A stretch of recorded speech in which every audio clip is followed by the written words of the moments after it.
Ya halo sobatku, dimanapun kalian berada, gimana kabarnya?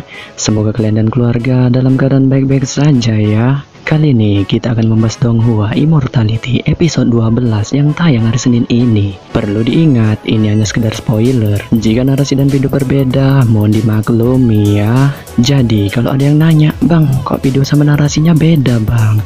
Bang, kok gambar sama scene-nya beda bang?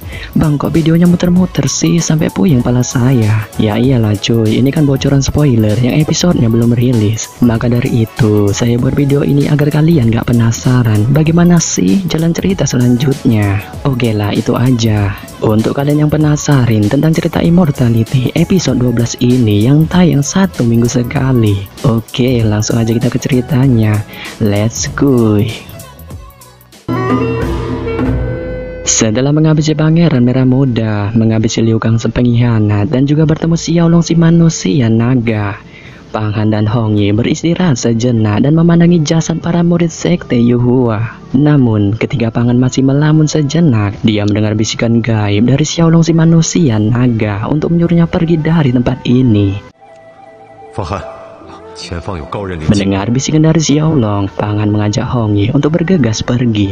Setelah beberapa meter mereka pergi, mereka mendarat di sebuah gundukan pasir. Hong Yi kemudian menatap Pang Han dan bertanya bagaimana cara dia menghabisi Pangeran Merah Muda dengan sangat mudah. Mendengar perkataan Hong Yi, Pang Han hanya mengatakan untuk tidak perlu banyak bacot tentang masalah itu, karena menurut Pang Han, masalah itu tidak terlalu penting bagi Hong Yi. Setelah mengatakan itu, Pang Han kemudian menggerakkan tangannya dan gas air Huangquan bersatu dengan pedang biru sejati. Dia kemudian menyerahkan pedang itu kepada Hong Yi. Setelah menerima pedang biru sejati itu, Hong Yi meneteskan darah dari jarinya ke dalam pedang itu. Setelah masuknya darah itu ke dalam pedang, Hong Yi merasakan pedang itu bersatu dengan rohnya. Dia juga sangat puas karena akhirnya pedang ini jadi miliknya. Dia kemudian mengajak Pang Han untuk pergi ke kota bulan biru. Mendengar ajakan Hong Yi untuk pergi ke kota bulan biru, Pang Han tidak menolak. Dia justru malah senang. Di sela-sela pembicaraan mereka kemudian berjalan di atas pasir kuning dan berlari menuju kota bulan biru di tengah padang pasir. Selama 3 hari mereka berjalan di padang pasir ini, mereka akhirnya menemukan banyak oasis di depan mereka. Ada juga sungai panjang berwarna biru dan air jernih. Di jalan ini, Pang Han dan Hong Yi saling menguasai dan berlatih seni bela diri setiap hari. Hong Yi kemudian mengingatkan kepada Pang Han jika mereka menuruni sungai ini, maka mereka akan mencapai kota bulan biru. Tetapi dia juga mengingatkan Pang Han untuk selalu berhati-hati di wilayah ini. Tepat ketika Hong Yi mengingatkan Pang Han, tiba-tiba di kejauhan di sungai bulan biru, amar yang mengerikan seperti asap serigala melonjak ke langit. Jantung Pang Han berdetak tak karuan ketika dia melihat kejadian ini. Dia segera menarik Hong Yi yang berada di sampingnya. Ketika dia melihatnya lagi, asap serigala itu dikelilingi sebuah lingkaran listrik ungu. Dari sini, dia merasakan perasaan akrab dengan kekuatan ini. Setelah berpikir sejenak, Pang Han akhirnya teringat bahwa inilah pisau ungu listrik Yin Pang King Sui. Tanpa diduga, di sungai bulan biru ini, Pang Han bisa bertemu Pang King Sui. Hatinya benar-benar merasa malu. Dia sekarang takut melihat Pang King Sui karena rahasia tubuhnya kemungkinan besar akan terungkap. Benar saja, di sungai bulan biru yang jauh, suara Pang King Sui yang akrab datang. Pang Han tiba-tiba melihat pisau yin listrik ungu Pang King Sui berubah menjadi 2 ular listrik besar. 2 ular listrik dibentuk dan segera meludahkan salipah. Itu terbang di udara membentuk lingkaran yin yang saat sekali lagi memotong asap serigala menjadi potongan-potongan. Arus kuat dari ular listrik itu secara langsung memurnikan banyak asap serigala. Maka dari itu, banyak teriakan serigala terdengar saat jiwa di dalamnya benar-benar dihilangkan. Pang Han memandang langit di sungai bulan biru. Dia sekali lagi sangat terkejut dengan cara Pang King Sui memotong asap serigala. Kutukan yang sangat tajam terdengar dan meletus dari asap serigala. Kemudian bola asap keluar dari sana dan menyeret ekor panjang di belakangnya. Pang Han benar-benar melihat kejadian ini. Bola asap itu dibungkus dengan seorang pria yang mengenakan pakaian hijau tua.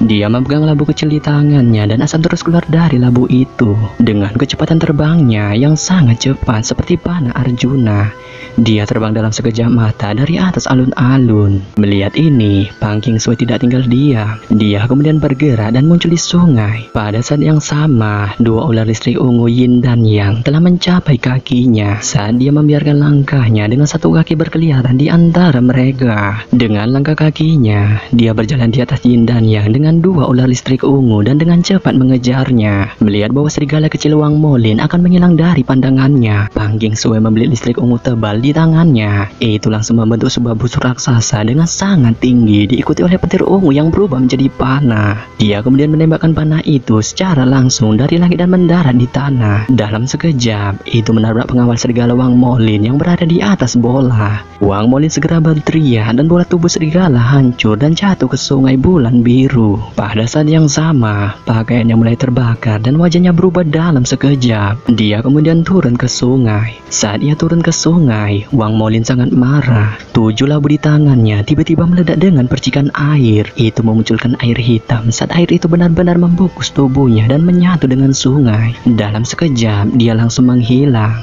Melihat ini, Pang Kingsue bergegas berdiri di sungai dan mengerutkan kening. Dia juga sangat terkejut dengan air hitam itu. Matanya kemudian menjadi vertikal dan bersatu dengan listrik ungu. Dalam sekejap, mata listrik ungu ini masuk ke dalam sungai dan mengejar air hitam itu. Namun, Pang Kingsue tiba-tiba melihat ada cahaya hijau mengejar air hitam itu. Melihat ini, Pang Kingsue terkejut karena ada orang yang diam-diam membantunya. Dia kemudian menghentikan pengejarannya dan mengarahkan pandangannya ke alun-alun di bawah. Segera dia mendarat dan melihat tubuh Hong Yi di sana. Melihat bahwa Pang Kingsue mendarat ke arahnya, Hong Yi dan Pang terdiam seperti patung. Pang Han juga merasa kikuk bagaimana dia berkata kepada Pang Kingsue. Melihat Pang Han yang ada di hadapannya, Pang Kingsue memarahinya karena berani pergi ke tempat yang sangat berbahaya. Dia kemudian menatap Pang Han dan melihat bahwa Pang Han telah menembus ranah keberanian. Melihat ini, Pang Kingsue sangat terkejut di dalam hatinya. Dia juga heran dengan pelatihan yang digunakan Pang Han untuk meningkatkan kultivasinya ini. Segera dia bertanya kepada Pang Han bagaimana cara dia menembus kultivasinya ini dengan sangat cepat. Mendengar pertanyaan Pang Kingsue, jantung Pang Han berdetak tak karuan lagi. Dia pelan berkata dan memanggil Pang Kingsue dengan sebutan kakak. Mendengar ini, Pang Kingsue terkejut dengan sebutan kakak yang dilontarkan dari mulut Pang Han. Dia kemudian melambaikan tangannya dan menembakkan cahaya aneh di matanya. Di bawah keadaan ini, Pang Han dengan cepat menunjukkan latihan kultivasi Royu Hua Chen kepada Pang Kingsue. Melihat Royu Hua Chen Pang Han,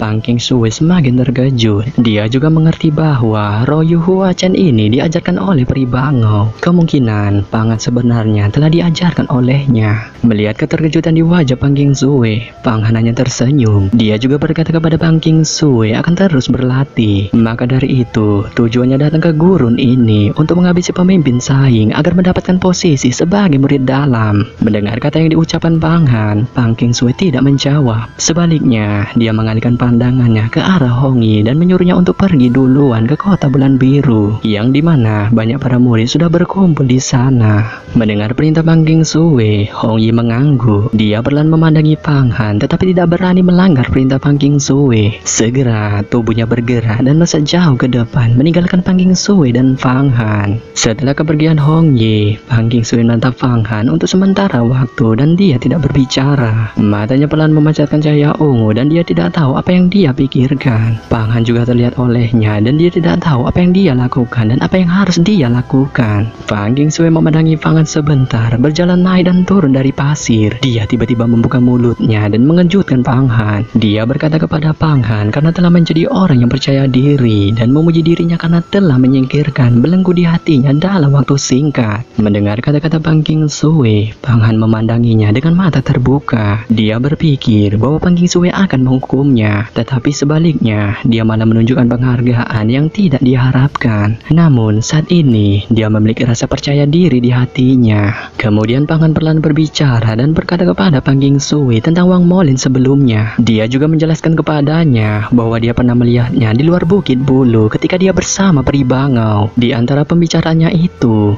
Pang Han juga mengatakan bahwa dia telah menemukan asap kalajengking selama 7 hari, tetapi dia menyembunyikan di peta Huopu Huangkuan untuk mengumpulkan sebagian besar asap beracun itu. Mendengar kata-kata yang diucapkan Pang Han, Pang Qingsui sangat terkejut. Dia juga merasa heran karena Wang Maolin berani muncul di luar Gunung Yuhua. Setelah memikirkan ini, sepertinya Pang Qingsui merasa punya ide. Dia juga mengatakan kepada Pang Han tentang kultivasinya yang berkembang sangat cepat sejak dia menjadi murid sekte Yuhua. Dari sini, dia juga merasa menyesal karena telah menjadikannya seorang budak. Dia juga berjanji akan mengenalkan Pang Han kepada ayahnya bahwa dia juga merupakan anak sejati dari keluarganya. Mendengar kata yang diucapkan Pang Qingsui, hati Pang Han merasa terharu. Dia tahu bahwa Pang Qingsui memiliki beberapa keraguan tentang dirinya dan membiarkan dirinya berlatih di bawah matanya. Dalam hal ini, kekuatan dan penglihatan Pang Qingsui sangat meningkat dan dia tidak bisa menolak sekarang. Kemudian dia berkata kepada Pang Qingsui apa yang akan dilakukannya setelah ini dan kemana dia akan berlatih. Mendengar kata yang diucapkan Pang Han,